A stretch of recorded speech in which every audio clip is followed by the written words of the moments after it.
नमस्कार, विराट 24 न्यूज में आपका स्वागत है। मैं हूं आपके साथ उमेश। खबर रीवा जिले से है, जहां गत दिवस टीआई हितेंद्र नाथ शर्मा को सिविल लाइन थाने में पदस्थ सब इंस्पेक्टर बीआर सिंह ने गोली मार दी थी। सिविल लाइन थाना में सबसे नजदीकी अस्पतालों में मिनर्वा अस्पताल था, जहां टीआई को तुरंत उपचार के लिए पहुंचाया गया। गोली टीआई के सीने में लगी थी, जिसे निकालने के लिए ऑपरेशन की जरूरत थी।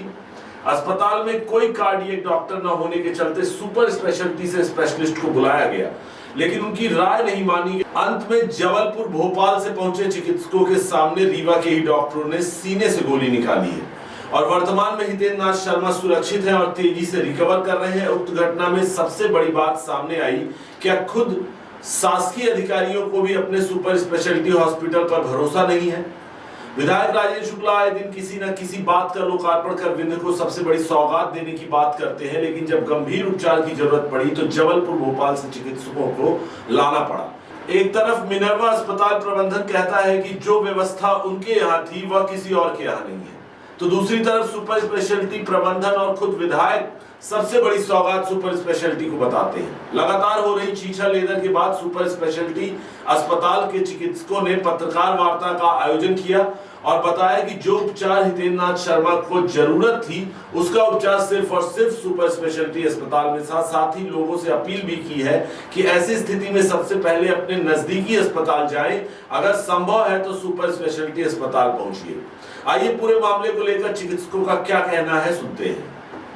मैं रीवा की जनता को बताना चाहूँगा कि किसी भी दुष्प्रचार और भड़कावे में ना आए, और इस तरह का किसी भी मरीज़ को अगर गोली लगती है तो सबसे पहले नियर बाय हॉस्पिटल में जाएं और सरकारी अस्पताल को प्रेफर करें, और अगर ज़्यादा अंतर नहीं है उसका सुपर स्पेशलिटी और घर का तो सुपर स्पेशलिटी में आए, क्योंकि सरकार और यहाँ के स्थानीय माननीय नेताओं ने जो व्यवस्था दी है और सभी तरह के डॉक्टरों को यहाँ पर उपलब्ध कराया है सुपर स्पेशलिटी में, और सभी तरह की मशीन है, तो उसका उचित इलाज और समय पर इलाज बिना उसके जान और माल को खतरा के सबसे बढ़िया इलाज सुपर स्पेशलिटी में मिल सकता है। देखिए, मैं जैसे कि सुपर स्पेशलिटी में एक सरकारी हॉस्पिटल में हूँ, तो प्राइवेट हॉस्पिटल नहीं जाता, लेकिन मानवीय मूल्य पर ऊपर से आदेश के कारण मैं गया था, अपना जो भी मदद बन सकती थी उसके लिए वहाँ जाने के बाद, लेकिन जो हमने सलाह दी, मैंने जो सलाह दी मरीज़ के इलाज के लिए, उसको माना नहीं गया। इस कारण हम वहाँ से वापस आ गए और उसके बाद उन्होंने हमारे बिना परामर्श के ही इलाज किया।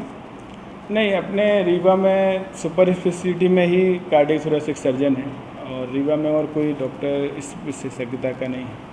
बिल्कुल जनता को यही बताना चाहूँगा कि विश्वास ना करने वाली कोई बात नहीं है, और विशेष अस्पताल में भी काफ़ी इतनी मशीनें हैं जो रीवा के बड़े बड़े प्राइवेट नर्सिंग होमों में नहीं है। और इस मरीज़ को जो ज़रूरत थी, सबसे पहले उस मरीज़ का सीटी स्कैन कराया जाना बहुत ज़रूरी था, क्योंकि उससे पता चलता है कि जो गोली है एग्जैक्ट कहाँ पर है, किस ऑर्गन को डैमेज कर रही है, और उसके अनुसार ही ऑपरेशन का प्लान किया जा सकता है। मान लीजिए कई बार बुलेट होती है कि किसी ऑर्गन को डैमेज नहीं करती है, तो उस समय मरीज़ का जो ज़रूरत का इलाज है वो किया जाता है और बुलेट को बाद में समय के अनुसार हैंडल किया जाता है। जी, मैंने सजेशन दिया था। बाकी हाँ, सीटी स्कैन किया उस मरीज़ का सीटी स्कैन मैं जब गया था तो नहीं था, और फिर उसके बाद मैंने कोई जानकारी नहीं ली वहाँ की। मेरी तरफ मेरा ये कहना है कि मैं आपको ये कहूँगा कि हमारे केवल सरकारी सिस्टम पर जो दुष्प्रचार किया जा रहा है, मैं उसके प्रिवेंशन के लिए आप लोगों से बात कर रहा हूँ कि इस पर ही भरोसा करें। बाकी किसी निजी अस्पताल या नर्सिंग होम पे अंदर की बातों के लिए सॉरी जी, ये तो सामान्य से समझने की बात है कि जहाँ जिस चीज़ का स्पेशलिस्ट है वहाँ पर ही इलाज कराना चाहिए। जी, श्री राजेंद्र शुक्ला जी का तो मैं बहुत धन्यवाद करना चाहूँगा, क्योंकि जो पर्सनल लेवल व्यक्तिगत तौर पे वो अस्पतालों और मरीजों के लिए करते हैं, वो इंडिया में आपको शायद ही कहीं देखने मिले। मैं भी बाहर चंडीगढ़ में 7 साल रहा हूँ। इस तरह से हमको सुविधाएं नहीं थी कि कुछ भी दिक्कत हो तो हम बात कर सकें।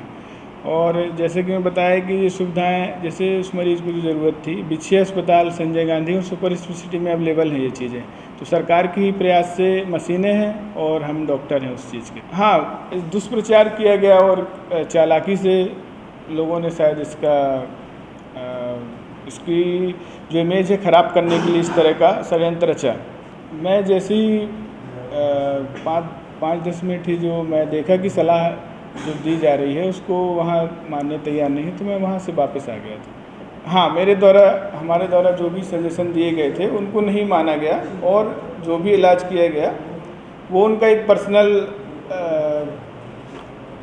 पर्सनल डिसीजन था, और पर्सनल उनने अपना अनुसार निर्णय लिए। हमारा या सुपर स्पेशलिटी हॉस्पिटल के किसी डॉक्टर का कोई उसमें परामर्श नहीं माना। पूरे जो सरकारी सिस्टम है इसको भ्रमित किया गया, किसी एक व्यक्ति या किसी जानकार के द्वारा अंधेरे में रखा गया है। जैसे कि सुनने में आ रहा है कि हमारे सरकारी डॉक्टरों ने हाथ खड़े कर दिए, ये सरासर गलत है। और मैं बार बार कहूँगा कि इस तरह का केस अगर पीछे अस्पताल में भी आता और वहाँ के लोग सहायता मांगते और हमारी बातों को फॉलो करते, तो निश्चित रूप से किसी भी मरीज को जल्दी, बेहतर और कम खर्च वाला इलाज उपलब्ध हो जाता है। मेरी नज़र से देखिए, मैं उसी चीज़ का विशेषज्ञ हूँ, तो ये तो हमारे लिए क्रिटिकल नहीं है। इस तरह के मरीजों को बेहतर इलाज प्रदान करना एक रूटीन है हमारे लिए।